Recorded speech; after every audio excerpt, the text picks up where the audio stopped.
ข่งเสียงควางเอาน้องแอนตุงแอนตุงแข่งเสียงควาง3 ตัว 10,000 3 ตัว 10,000อันนี้ก็แม่อันนี้ก็แม่3 ตัว 10,000เป็นนกแอนตุงเนาะแข่งเสียงควาง3 ตัว 10,000แซ่บๆเด้อเนาะทำมาจีนแล้วเขาจะเอามาบายเข้าแล้วก็จะเอามาเผ็ดปนเนาะเอามาเผ็ดปนใส่แล้วก็จำจีกินเนาะโอ้แซ่บๆแล้วลองมือนะจังไรจีจืนให้เนาะโอเคจืนกันเนาะให้แซ่บเทต้องเป็นปิ้งเนาะแต่ว่าเขาอยากเห็ดกินไว้แล้วก็ต้องจืนสุกง่ายลองเบิ่งว่าจืนมาแล้วแซ่บอะไรครับมือซีมาโอเค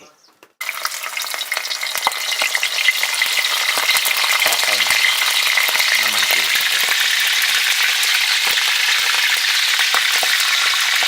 นี่มันขั้นตอนการจืนนะเส้นกวางมาจืนแต่ว่า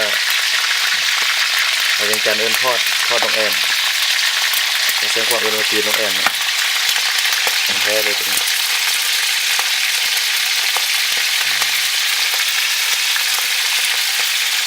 จะแซ่บนะ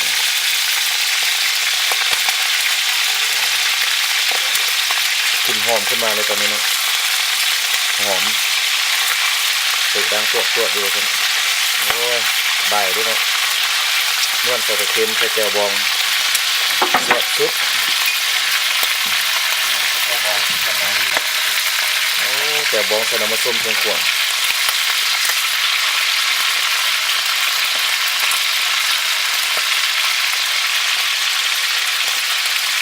มาแอบเชียงขวางสดๆตุยๆเมื่อโตเนาะ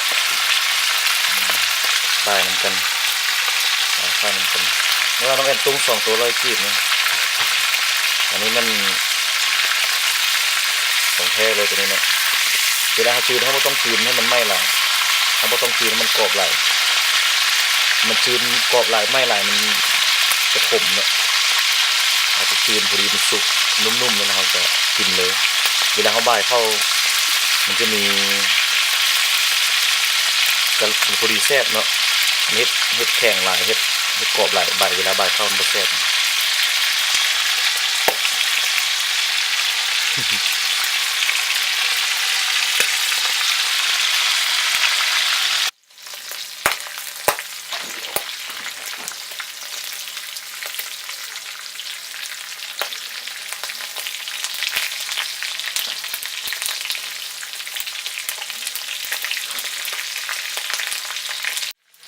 ตอนนี้สุกแล้วเนาะสุกแล้วเราก็คีบมาใส่จานไว้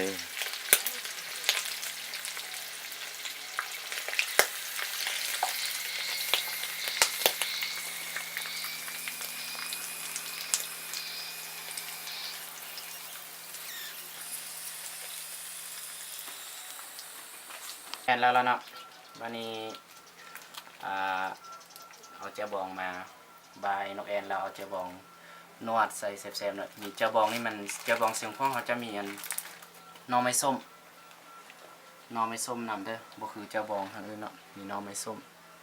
นอส้มมันแหละแซ่บๆเจ้าบองเสียงควงเขา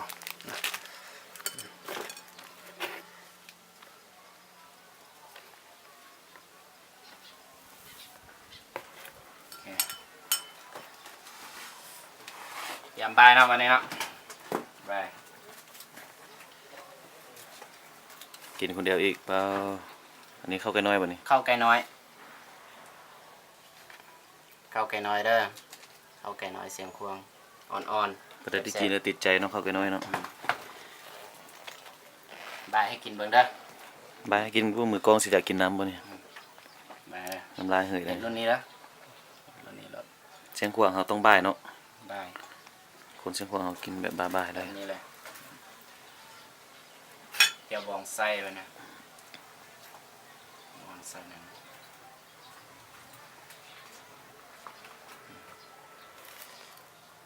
โอ้เป็นตาแซ่บฮะมา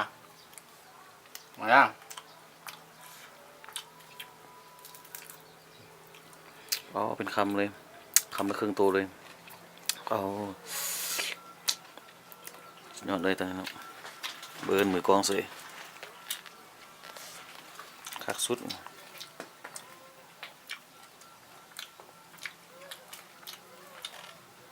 มันใส่เจ้าบอกกินน้ำส้มครับน้ำส้มครับ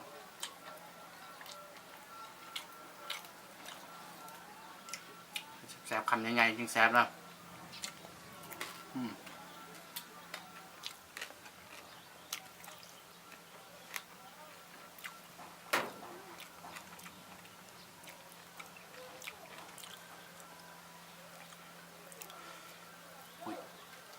คุยเจ้าบอกอีกคำใหญ่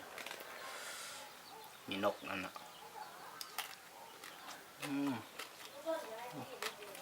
เอาไปแต่แซ่บฮะ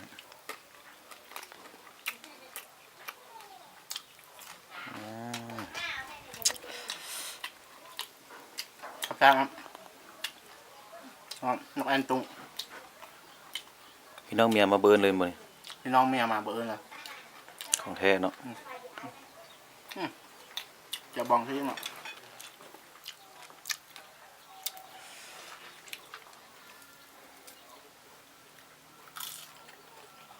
กินแต่แซ่บขนาดเนาะ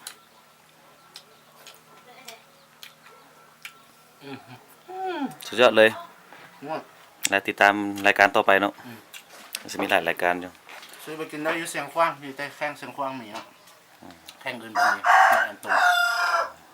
เข้าตอนมันเข้าไกลน้อยเข้าไกล ตุ้ง น้อย ตุ้งแบบหอมแบบแซ่บเนาะโอ้ยตุ้งแบบมากเนาะตุ้งแบบติดใจ บัดจินบดในแห้งแซ่บ เนาะบัดเข้าจินบดในแห้งแซ่บซื้อให้กินเด้อเนาะหรือว่ามายามเด้อคือเสียงขว้างที่ถ้ากินจะกดติดตามกดกระดิ่งนะเพื่อติดตามผลงานต่อไปนะจะมีรายได้คลิปนะที่เป็นของกินพื้นบ้านหรือของกินที่ว่าตำระเบิดตำแซ่บที่อยู่ในแข้งซึ่งควงเขาจะพาไปสวดเนาะเนื้ออาหารได้แซ่บๆเขาก็พาไปสวด อาหารเสียงควงเฮาทีมงานเราพาลุยเบิดเนาะ พาลุยหมดเนาะอันนี้กินแบบธรรมชาติของกินพื้นบ้านเขาแซ่บๆนะเฮ็ดกินเด้อขอขอบใจ